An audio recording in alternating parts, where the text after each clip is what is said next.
to discuss the technological trajectory and strategic implications of AI, the future of America's innovation power, and changes in warfare. Please welcome Dr. Eric Schmidt, Chair of SCSP and CEO of Relativity Space, in conversation with Tom Shanker, Director for the Project of Media and National Security. Thank you so much, and good afternoon, everyone. It's my great honor to moderate this discussion with Dr. Eric Schmidt. There are a few people who've shaped the technology landscape of the last half-century and are still shaping for the future as our speaker, Dr. Schmidt. He led Google from a promising startup to one of the most consequential companies in history. He then chaired the Defense Innovation Board and the National Commission on Artificial Intelligence. In 2021, he co-founded and endowed the Special Competitive Studies Project, our host today for this important panel. In his spare time, he's written extensively a number of books on all sorts of things, most recently Agentic AI. And in March 2025, he became CEO of Relativity Space, bringing the same energy to the race for space that he brought to the race for the internet and AI. And guys my age only have one audio-visual aid. I wore this of the cosmos, Dr. Schmidt, just to honor your work in space. So thank you. Thanks for all you've done and for your time today. There's so much to talk about, but I wanted to start with the headlines, which is the drone war. Strait of Hormuz, Ukraine, and I know you're just back from Ukraine, making another of your valuable trips. On the topic of AI here today, Dr. Schmidt, at the tactical level, what do you see as the future of the marriage of AI and drones? And then strategically, how is AI going to reshape the face of combat? So first, Tom, thank you for doing this. I want to thank you all for being here. This was an experiment that Illy came up with. And I said, well, you know, it'll probably work. And it's worked enormously well. And I want to thank Illy and the entire team putting this event on. We're committed to national security. We're committed to working with the government. We're committed to working with you who work with the government. We want to make America safe and powerful and keep it that way for many, many decades. To answer your question, I spent lots of time in Ukraine. I have a company there. And I spent lots of time on the front lines, which is not for the faint of heart. And I think now we're seeing there, so it's important to understand that Ukraine is the laboratory for future war. I'm not in any way endorsing this war. It's a horrible war. I've seen plenty of people die. It's just horrible. Horrible, horrible, horrible. Having said that, it's important to understand what's going on. Today, the flood, as it's known, is quite wide. That's the actual line demarcating the two sides. And the people who are on that area are in foxholes. The minimum number of days they spend in the foxholes is 50. But in many cases, it's up to 3 to 4 months. How do they survive? Drones supply them with water and food. If they stick their head out of the ground, they're killed. That's what a transparent battlefield looks like. And I don't think we Americans understand this. I think almost no country understands that that's what the future of drone war means. The result of this is that the front is largely frozen. It's very hard for either side to go against the other. And people take enormous risks running along the fields, hiding under trees and so forth, while the drone hunters are hunting them. And it's just horrible to watch. In Ukraine, they've recently announced that they've hit their 4th month of killing their quota of Russian targets, which they say is 35,000. To give you an idea of the scale of this war, it's hard for us to understand. Think about the number of people who we lost in Vietnam in the context of what's going on in Ukraine. The Ukraine numbers are not released, but it's substantially lower than 35,000. And the consequence of this thing is anything that moves is destroyed. So get rid of your tanks, armored personnel carriers, artillery, flamethrowers, all the fun stuff that you see in movies, right? It's sort of over, replaced by these powerful robotic systems. Technically, the way they work is they can work without GPS. They can communicate through electronic warfare. That technology is getting stronger on both sides. So this is the future. The battle now has moved to the mid-strike area, which is roughly 40 to 100 kilometers. And that's where the supply line on the other, or the enemy side, is supplying these people who are unfortunately in the foxholes. And that's where the bombing is, and that's where the war is largely being fought right now. And Ukraine is slowly, has pretty much stopped Russia's advance, which is extraordinary, and is slowly beginning to respond successful. You asked about AI. If you take the principle that I described, which is that basically air, land, and sea drones are going to be the way that is code for robots and automation and AI. They will all be interconnected. They will all operate in the equivalent of swarms, and they'll all operate in what are called coordinated attacks. So a typical example is you'll have a target, and you'll surround the target by a number of drones, and you hit it simultaneously, and most targets do not have the ability to simultaneously, in a 360 azimuth, defend themselves. So that's roughly where we are. Thanks. That's on the battlefield there. As you think about that as a Russia-Ukraine competition, add in, Dr. Schmidt, the US and China. How will this influence how we should both prepare and deter war and fight if required? And I have to ask the former journalist question, who's ahead? So it's a slightly different subject would be on AI. They're all interrelated, of course. A week ago, China released DeepSeek V4. And when I was working on the National Security Commission for AI, we worked really hard with Trump 1 and Biden to implement hardware controls for chips. We were very successful collectively, all of us, to limit hardware access to China. And I was strongly in favor of this policy, as were many people. It looks like the policy has worked, but it's largely beginning to not work. The Chinese are clever, they're smart, and they have now built systems that are within striking range of the top models in America, but with much, much less powerful hardware. The technical summary is that they use a chip called the Ascend chip. It uses a slower process, and they've invented new software ways to get around the various latency and architectural problems. What I like about this is that we have real competitors. What I don't like about it is China is very focused in broad diffusion of this technology globally, and it's all open source, which means it's largely uncontrolled and not controlled in any way by us. So I think a fair statement is, a year ago I said I thought that they were 1 to 2 years behind. It looks like they've caught up enough that the most recent analysis is China is within 6 months, which is a nanosecond, right, in our world. So it gives you a sense of how committed China is to the AI leadership position. And they're not going to stop. If it makes you feel any better, in order to do this, you have to have a whole country of, engineers, scientists, nerds, money, hardware, and so forth. There are not going to be many countries that can do this on their own.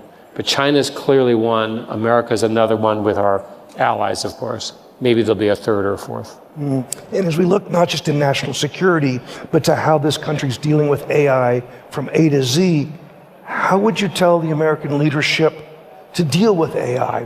What's the left and right guardrail? What's the role of private sector? And how do we build consensus? So let me say some uncomfortable facts, which I think are true.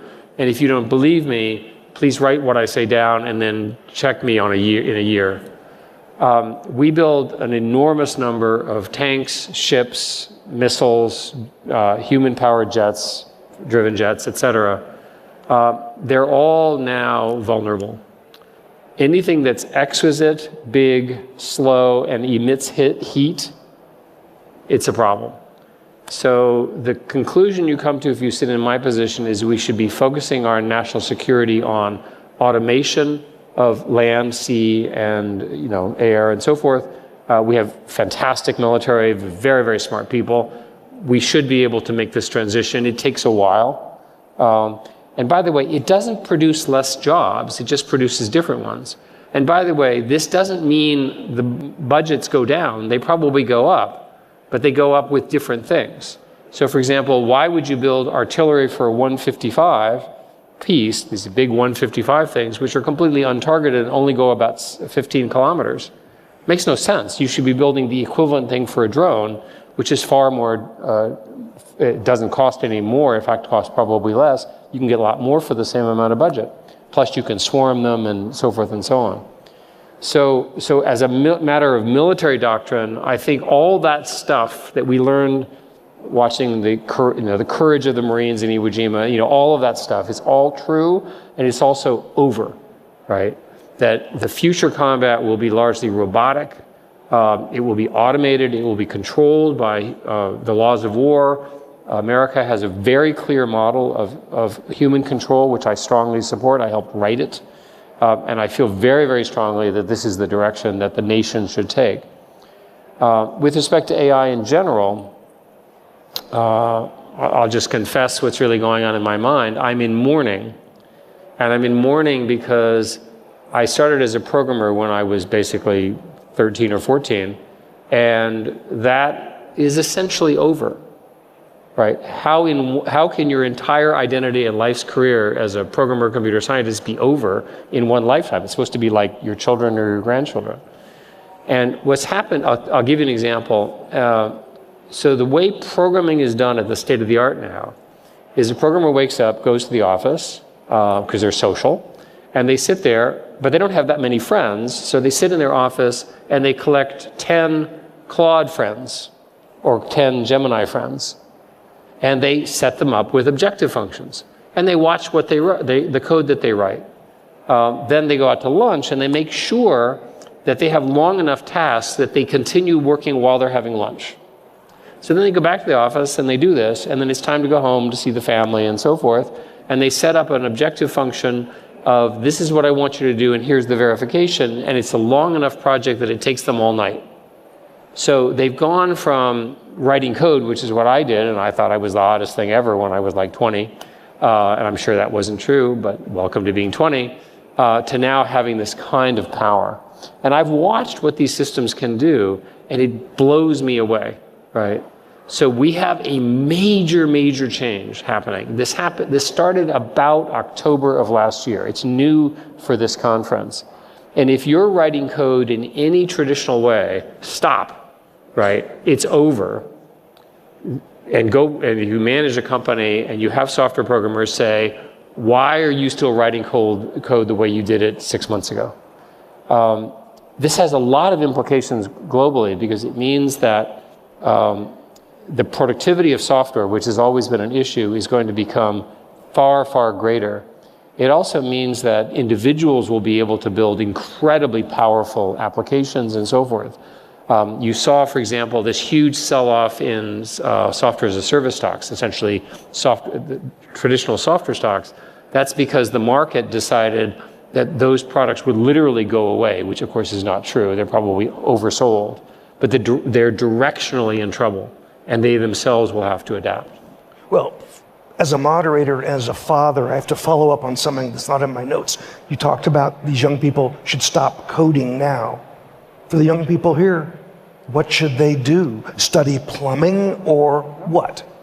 So what it says is that the traditional writing code, like if, then, else, the stuff that I used to do, you're not going to do that anymore. What you're going to have to learn is to write down what you want in a way that the computer can understand it and then monitor it producing it.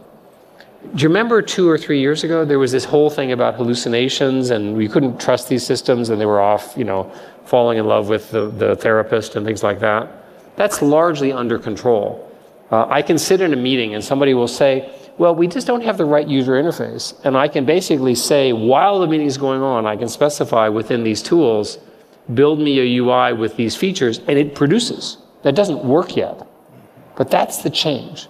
So you learn the new programming, if you will, is learning how to manage the programming tools. You've gone from building the house to becoming the architect, and the builder is under your control.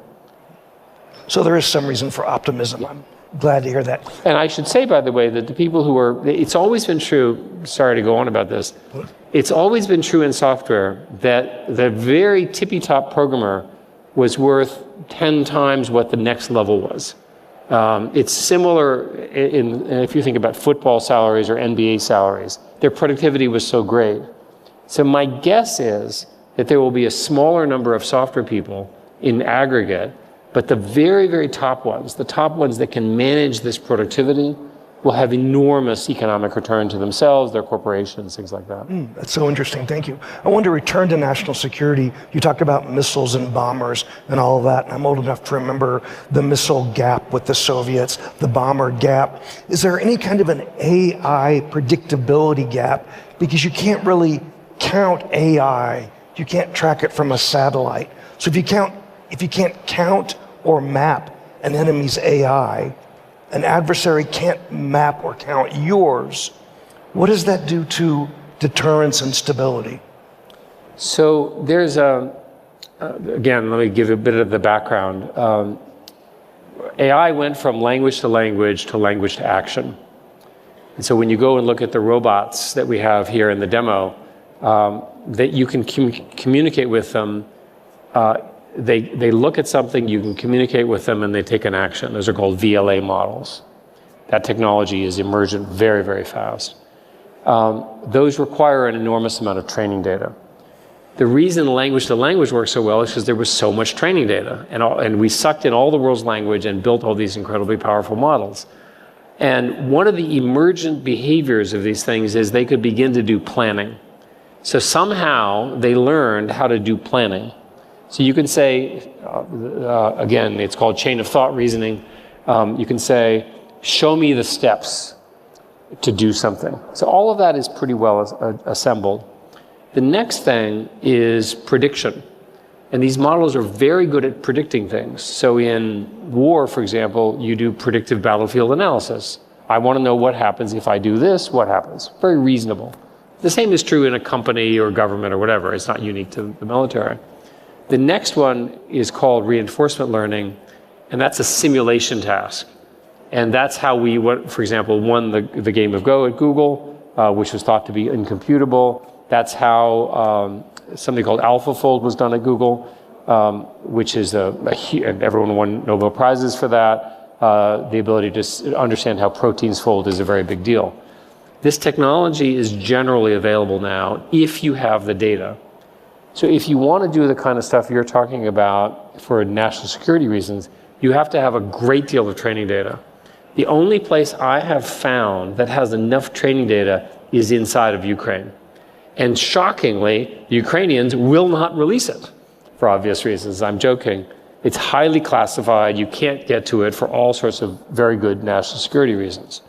So for America to win in this particular area, we're going to have lots of training data. One way to get that is by doing things like we have in the cage outside, where you basically have drone competitions.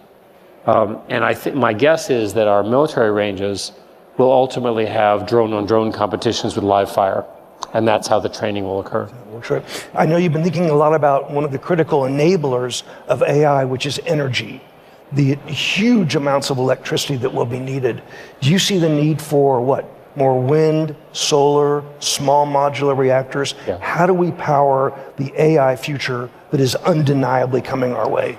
So just one more thing on energy for the national security. So our military has now, which is great, has now figured out they need real classified data centers.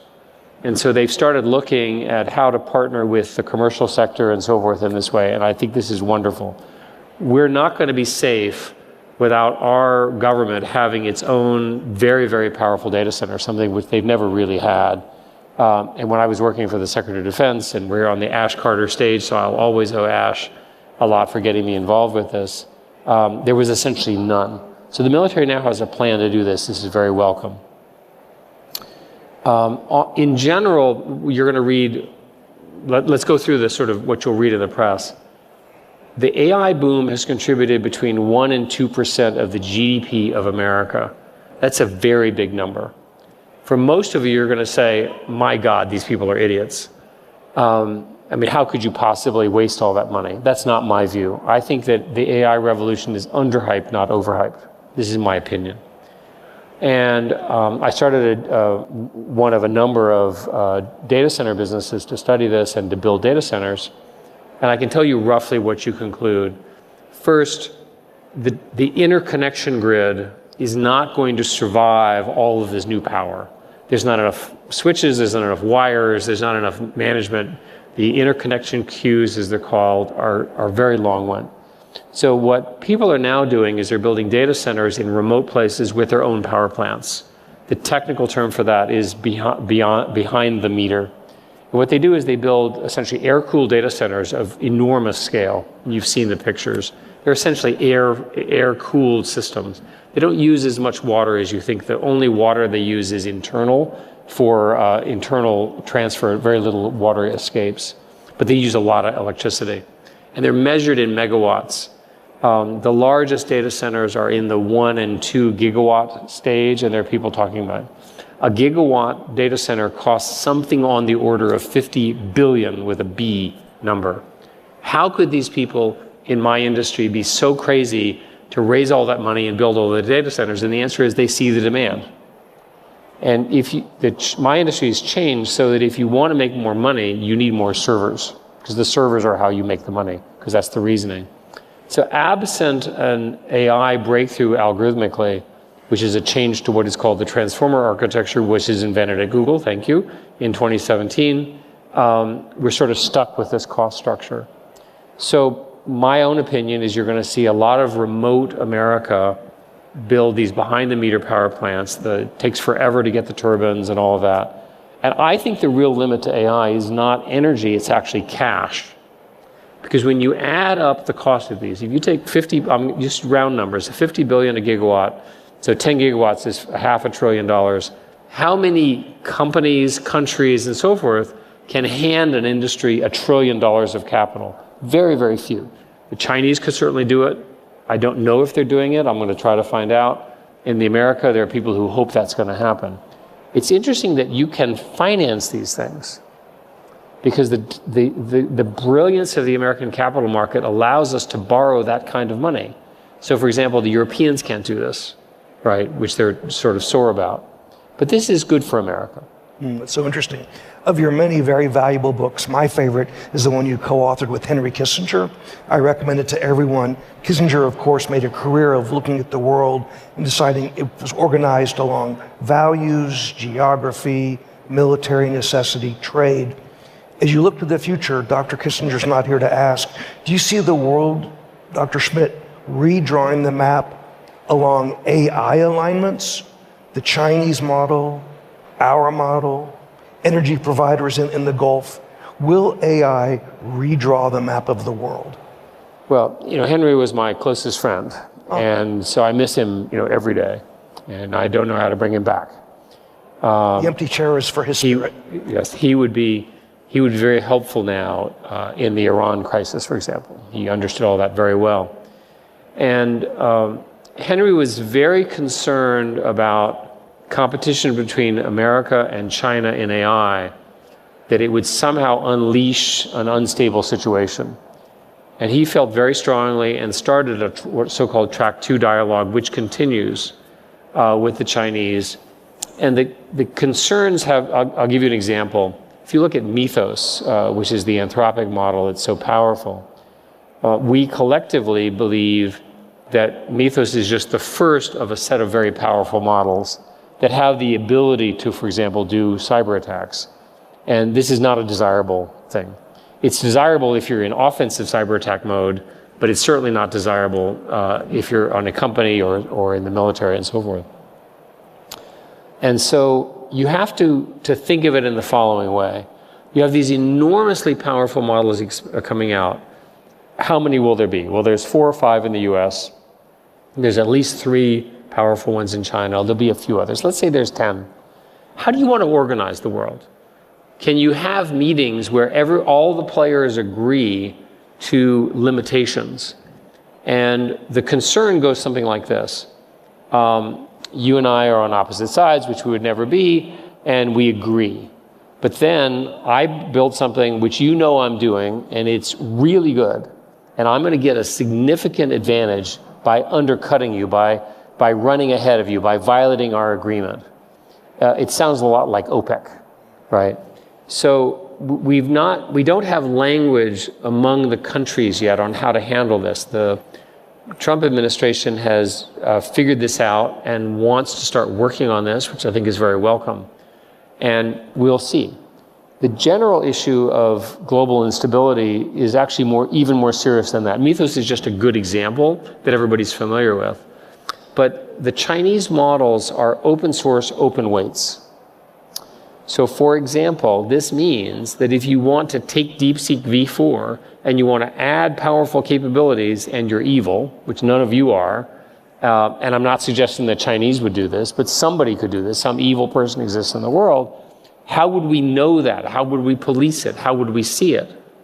At least with the American models, the big ones are under corporate control, proprietary, we know who to call, the military can call, the police can call, and so forth. But if you release this stuff to open source, it's dangerous enough that a lone actor, a new kind of terrorist could emerge. Obviously, we want to avoid that. And we want to acknowledge it's possible, and we want to get ahead of it, and it requires multi-stakeholder agreement. Well, for all of us insomniacs, you've given us more reason to lose sleep at night. I have enough questions to fill the day, but we always love to hear what's on the mind of the audience. If you will raise your hand, and we have about 10 minutes for questions. Anyone? Yes, please, standing here. Hang on, there's a microphone coming. Yeah, we'll have to get the mic so everybody can hear. Oh, you follow it? Okay. I'm curious to hear Dr. Eric Schmidt's opinion on things like UBI, Universal Basic Income, and like Elon Musk likes to call it Universal High Income. How do you think the future of that will look if we ever get to that stage with AI? So the tech industry is full of people who pontificate on this stuff, and they're not trained in economics, they're not trained in social sciences because they didn't have time to take those classes, they were too busy programming. So first place, maybe we should ask people who have actually studied this. So in talking to economists who've studied labor economics and so forth, the argument goes something like this. The power of AI in terms of efficiency is so great that companies will adopt it, and the companies themselves become more profitable and bigger. And although there's plenty of internal disruption, so it's painful, the fact of the matter is the company gets bigger and the economy grows overall. That has been true basically for 200 years, and it's been true forever. So the first question is, do you think that that will continue? And I do. And I think that what will happen is we'll have a shortage of people for jobs because the economy will grow so quickly because of the productivity. That's the optimistic view. The accelerationist view is a stronger version of that, which is that things become so inexpensive that we can all sit around on the beach and things like that. I think my own view, and again, this is conjecture, is that's probably unlikely. And the reason is, at least in the American system, we love lawyers fighting lawyers. We love watching sports teams. We're not going to be sitting around drinking Mai Tais and so forth on the beach. We'll just engage in a higher level of competition. And I think that that will provide plenty of employment. There's lots of evidence. So many people blame AI for stuff. When you look at the actual job losses, there are two categories. The first is mine, right? There's no question that if you are a young software person entering the software field, it's harder to get a job for the reasons that I stated. The other one are low-end or low-paid customer service workers. If you think about it, in 10 years, there'll probably be a lot more, right? But it's much slower than people think. I don't spend my time worrying about this question. That's very helpful, thanks. Yes, right here in front. Yes, ma'am. Here comes the microphone's coming this way. Hello, I'm Dr. IG, private sector. Could you please put it up? I have a question. One of the things that I hear within the field of where the people working on AI is that everybody talks about a human-centered AI. Yet, when we go at the technical level, that falls or is not at all. So, and I believe that one of the reasons is because most of the people that are building AI are engineers, coders, programmers, and so on. And now people are really thinking that we need to bring all the humanic aspects of the brain science, cognitive science, psychology into the AI during the entire cycle of building AI, training, and so on, and creating the algorithms. So I have noticed that big companies like Google, DeepMind, correct me if I'm wrong, now they have jobs for psychologists, cog sciences. Is this becoming a reality? I would like to hear your opinion on that. Thank you. So you're exactly right. And thank you for making this point. So in our books, Dr. Kissinger and I basically said, AI is too important to leave it to people like me, right, who have a technical background. We need the great philosophers, the sort of humanists, if you will. They are beginning to show up. And the reason is the humanists produce graduate students. And this is the most interesting thing for a graduate student in humanities to work on, is the impact on their field in psychology or government or political science or whatever of this powerful set of tools. So I think we're getting in better shape.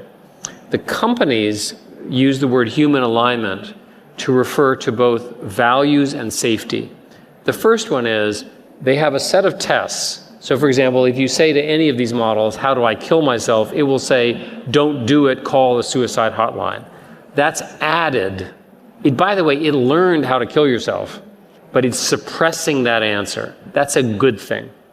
The second question is more subtle, which has to do when you're talking to it, what's its style, what's its communication, what's its value, and that's trained. The rhetorical question is, do we all agree on what human values are? I suspect with this audience, we probably are in favor of Western liberal values, which includes rights of women and minorities and broadly speech, the ability to express yourself and so forth. Well, what happens if the Chinese models are trained in a different way and they take over? And because of open source, it's reasonable that the majority of the models in the world, because open source is just cheaper, will be Chinese resident, not American resident. Now, there are American values ones being built. There is a debate about which ones are coming. I'll give you an example today. There's something called Gemma 4 from Google, which is obviously have American values. There's something called Nemotron from NVIDIA, which has similar values. There's a couple of startups coming up with better ones. I'm very excited about those. But when you say human values and alignment, you have to decide, tell me which ones. I like the US ones. It's marvelous. Thank you. Yes, a question almost to the back. The gentleman raising his right hand here. Yes. A microphone's coming to you, sir. Thank you. Thanks. My name's Kevin. How do we prevent another Twitter files? And I want to get trust back in science, and the COVID lab origin, with Peter Daszak and Ralph Barrick, and she's in the, why can't AI say, yes, Peter Daszak was a bad actor, and we're going to correct rogue dangerous gain of function experiments, and we'll have better confidence next pandemic. I only could hear about half of your words. I'm sorry. So Frances Lee wrote a book called In COVID's Wake. She said people don't trust science or news because we got gaslit in the COVID. I understand. Let's start with some basic facts, and it's Washington, so you have to start with actual facts. Thank you for that. So science and technology innovation is the cause of American greatness over hundreds of years. That the innovation that America has led brought us to this extraordinary power around the world. And it's really important that science remain nonpartisan, focused, well-regulated, and funded. I've committed my own. I've made lots of money from Google, thank goodness, and all that money will eventually go into science in one form or another. Our military security depends on science. This AI future depends on science. So I start with a science statement. With respect to the specific questions that you're describing, which have to do with misinformation, that's not a solved problem. Because if you think about it, if people are willing to pay more for things that scare them than things which are long and reasonable, then we have an economic misalignment. In other words, the CEO of that vendor has an incentive to not be completely truthful. And that conundrum exists in every democracy. But I think the most important thing for this audience is to say, regardless of your political views and so forth, if you want our country to be great, which we all do, and you want us to grow, you have to invest in the kind of stuff we're doing. I'll give you an example. The gains that we're going to see in America from the application of AI into science and medicine in the next 5 to 10 years, typically done by graduate students and postdocs, the faculty supervised, but it's really that sort of young cohort, is phenomenal. The breakthroughs that we're about to see in energy, various quantum effects, in literally chemistry and how bonds work together. If I told you that as a result of these discoveries, everything fell, going back to the earlier abundance question, everything you purchased was twice as powerful, half the price, and so forth, you'd be a pretty happy citizen. That's all within our reach. And I'm not even talking about healthcare. And the gains in terms of drugs, Demis Hassabis and I were talking. He started a company, and their goal is to solve all disease within 20 or 30 years. Wow, that's a pretty good goal. Sign me up for that. And what do you have to do? You have to invest in science. Thank you. I think we have time for probably one more very fast question. Yes, the gentleman right here. And sir, I'm going to ask you to be really brief if it's okay. As a country, what do we need to do to prepare our university, high school, elementary students to participate in the next 5, 10 years? What a perfect ending question. So let's think about a 17 or 18-year-old. I think people here look like you have kids, or maybe grandkids in some cases. What's their life going to be like?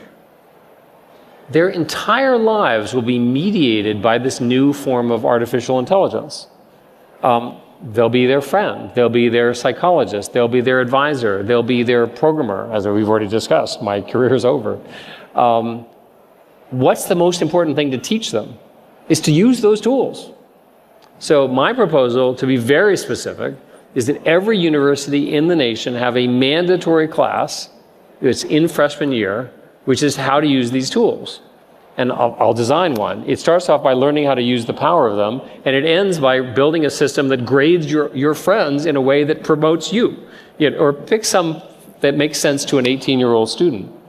And you sit there and you say, what a conservative proposal. You should do this in high school. Yes, let's do it in college first to catch all the people who didn't get it in high school, and then move it into the high schools. But I'll give you an example. In my military work, I'm working with a 20-year-old at Stanford who is not graduated yet. And I hired him, and I told him that the only rule he has is he has to send me a picture of him graduating from his university with his parents, right? That's the deal. Because he's so good. He skipped all those other steps, and he's now doing essentially reinforcement learning around swarming. Now, this is the future. I want to capture those people, and I want to get them to be early successful. And I'm sure that the power of these tools is so great that we can address a lot of the complaints that young people have today about their lives, about their economic opportunities, their reach, and so forth. And plus, it's fun, right? The reason I got into this when I was so young, and I grew up, by the way, in Virginia, and my father got me a teletype, and off I was going, is as a young person, I like to make things. These are the most powerful tools you could imagine to make things, because you can design almost anything, right? Including bad things, which hopefully you'll teach people not to do. And universities are resistant to this because they still want to teach in the old way. But that's going away. And the new model is going to be having professors teach students how to ask a creative question, not a rote learning question. When I was in Virginia, by the way, when I was in 7th grade, I was required to memorize the names of all of the counties of Virginia, which were like 50, and I managed to do it. Why in the world is that kind of thinking still around, right? When these systems are always available, they're so powerful, and they can be used for this extraordinary analytical capability. They need creative juices, they need oversight. That's what we should be teaching for anything. Well, thank you, Tom. No, thank you all. Thank you for ending on such an optimistic note. Thank you all. Thanks to SCSP for hosting us. And Dr. Schmidt, thank you not just for all you've done for our country, but for explaining it so clearly. Oh, thank you. You're very kind. Thanks, everybody. Thank you. Thank you. Bye. Great discussion.